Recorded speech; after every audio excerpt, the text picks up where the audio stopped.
আচ্ছা, এতগুলা লীগের ছেলে মারা গেল। আই মিন যুবলীগ বলেন, না ছাত্রলীগ বলেন, শ্রমিক লীগ বলেন, কত লীগের মানুষ মানে ছেলেরা মারা গেল। ছাদ থেকে ফেলে দিল, আপনারা দেখেছেন। কোপালো, গুলি করলো, আগুনে পুড়ালো।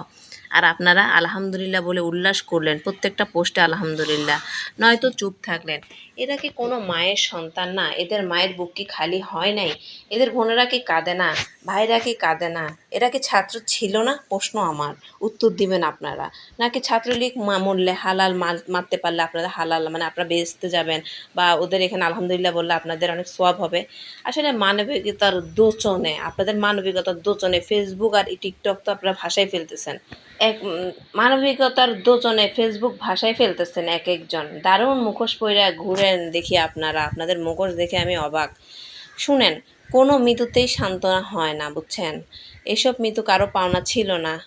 আর তাগো চয়েসও ছিল না যে আমরা মৃত্যু করব, তাদেরকে চয়েস ছিল। আল্লাহ সবাইকে শান্তি দিন। খালি মাথায় রাখবেন, নগর যখন পুড়ে দেয় বেলায় তখন অক্ষত থাকে না।